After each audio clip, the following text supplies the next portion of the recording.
అత్తయ్య, బాగున్నారా? స్వప్న ఏంటమ్మా బాగున్నావా? బాగున్నాను అత్తయ్య. ఏంటి ట్రైన్ లేటా? అవుటర్ లో అరగంట ఆపేశారంట. అవునా? ఏంటి నా మనవడు? తొందరగా రా, స్కూల్ కి టైం అవుతుంది.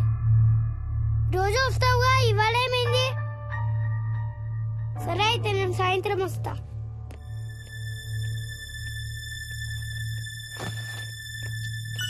విక్కీ, నేనమ్మా ఎవరిని నా స్కూల్ కి రమ్మంటున్నావు? తాతని.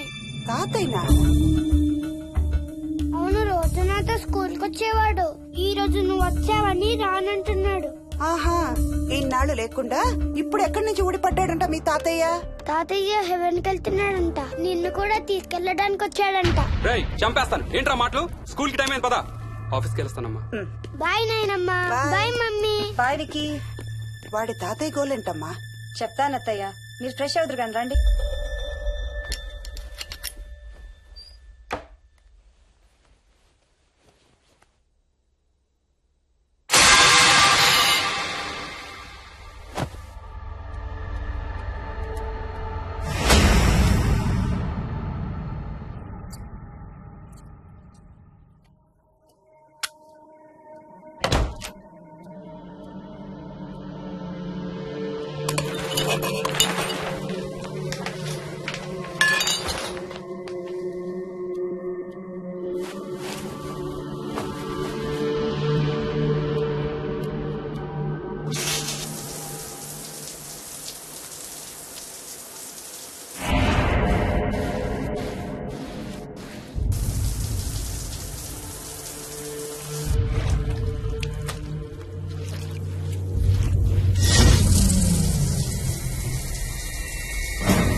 ఏంటమ్మగారు, ఏమైంది?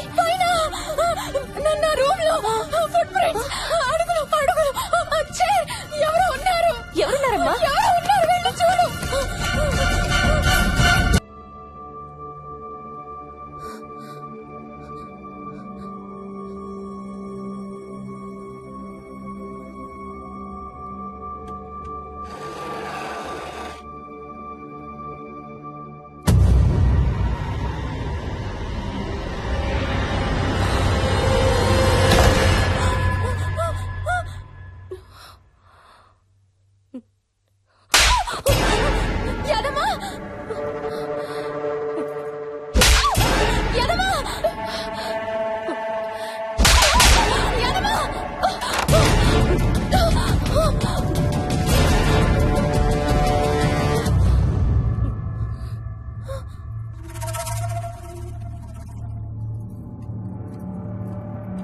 చూసావా? అడుగు చూసావా? చూసావా? చూసానమ్మా. పైన ఎవరు లేరమ్మా. ఎవరు లేరా? లేరమ్మా, నేను మళ్ళీ వస్తాను. యాదమ్మ! యాదమ్మ! యాదమ్మ! యాదమ్మ!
ఆ చైల్డ్ సైకాలజిస్ట్ అలా చెప్పగానే మాకేం చేయాలో అర్థం కాలేదు అత్తయ్య.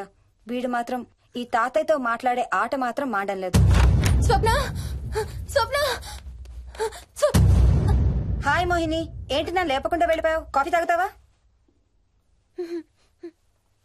మా అత్తగారు ఎప్పుడు తీర్థయాత్రల్లో ఉంటారు, అప్పుడప్పుడు మా దగ్గర ఉంటారు. మోహిని వాళ్ళ ఆయన మోహన్ ఒకే ఆఫీస్ లో పనిచేస్తారు, పక్కనే ఉంటారు. ఈ మధ్యన ఓ పెళ్ళైంది. నమస్తే ఆంటీ. నమస్తే అమ్మా. రా కూర్చో. మొన్న వీలింటికి వెళ్ళినప్పుడు కూడా అంతే. ఎవడో ఒక రాజు అనేవాడు ఉన్నట్టు వాడితో మాట్లాడడం మొదలుపెట్టాడు. అత్తయ్యకి ఇప్పుడే చెప్తున్నాను, మన విక్కీ కనపడని మనుషులతో మాట్లాడే ఆట గురించి. అది ఆటని ఎందుకు అనుకుంటున్నావమ్మా? వాడికి నిజంగా వాళ్ళందరూ కనిపిస్తున్నారా ఏమో. అవునమ్మా, చిన్నపిల్లలకి ఆత్మలు కనపడతాయి అంటారు. మీ మామయ్య నేను చాలా కాలం ట్రైబల్ ఏజెన్సీస్ లో పనిచేశాం. అక్కడ గిరిజనులు ఇవన్నీ బాగా నమ్ముతారు. ఓ 23 ఏళ్ల పాటు మంత్రాలు, తంత్రాలు, ఆత్మలు, ప్రేతాత్మలు, భూతాలు, ఎప్పుడు ఇదే గోల మాకు. మేం చూసినవన్నీ నువ్వు చూసుంటే మన విక్కి ప్రవర్తన పెద్ద విచిత్రంగా అనిపించేది కాదు నీకు. ఈ రోజుల్లో అలాంటి నమ్మకాలేంటి అత్తయ్య? ఛీ, దెయ్యాలేవు, ఆత్మలేవు. ఉన్నాయి ఏయ్ మోహిని, కమోన్యా. ఉన్నాయి. మా ఇంట్లో ఎవరో ఉన్నారు. ఎవరున్నారు? ఎవరో ఉన్నారు. నా చుట్టు పట్టుకుని లాగి కోళ్ళకేసి తోసి. ఎవరు మోహిని? ఏమో తెలీదు, నాకు కనిపించలేదు. Relax Mohini, relax. బాగా భయపడినట్టుంది అత్తయ్య.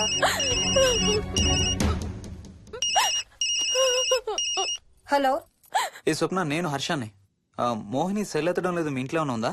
ఉంది గాని, అయినా నువ్వేంటయ్యా ఒక్కదాని కొత్త ప్లేస్ లో అలా ఒంటరిగా వదిలేసి వెళ్ళిపోయావు? తనెంత భయపడిందో తెలుసా? ఏంటి, భయపడిందా? ఏది ఒకసారి తనకు ఫోన్ ఇవ్వు. మాట్లాడు. స్నానం చేసి వస్తాను అత్తయ్య. హే, నీ సెల్ ఎక్కడా? ఇంట్లో ఉంది. ఏంటి, భయపడ్డావా? పొద్దున ఫోన్ చేసినప్పుడు చెప్పలేదే? చూడు, రాత్రులు మేలుకొని హారర్ సినిమాలు బాగా చూడు, భయం వేయదు. ఏ, ఇంటికెళ్ళి సెల్ తెచ్చి నీ దగ్గర పెట్టుకో. మాటి మాటికి స్వప్నం చేస్తే బాగోదు. మళ్ళీ చేస్తాను. హర్ష, హర్ష. అమ్మా మోహిని, మోహిని ఊరుకోమ్మా. ఎవరూ లేరంట, కానీ ఎవరో ఉన్నారంట. ఏమీ చెయ్యలేదంట, కానీ ఏదో చెయ్యబోయాడంట. Let me get this right. అంటే ఆ ఇంట్లో నీకు కనబడని మనిషి ఎవరో ఉన్నారంటావు, అంతేనా?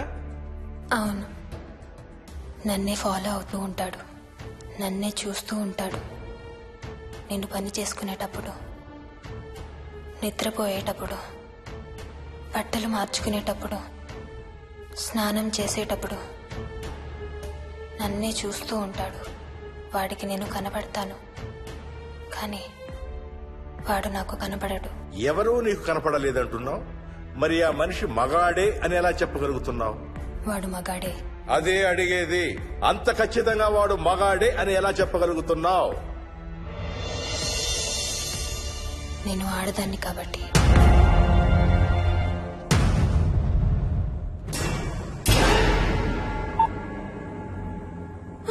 మోహిని,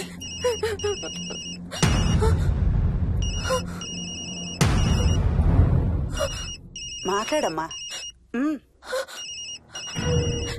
నా సెల్ నుంచి ఫోన్ వస్తుందంటే.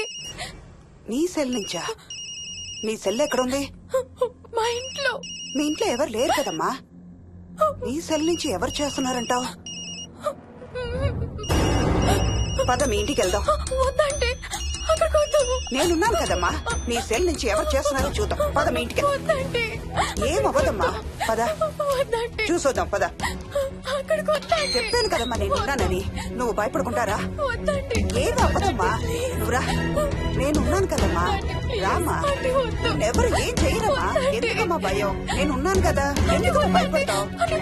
అసలు లోపల ఎవరున్నారో చూద్దాంరా. ఏమి లేదమ్మా లోపల.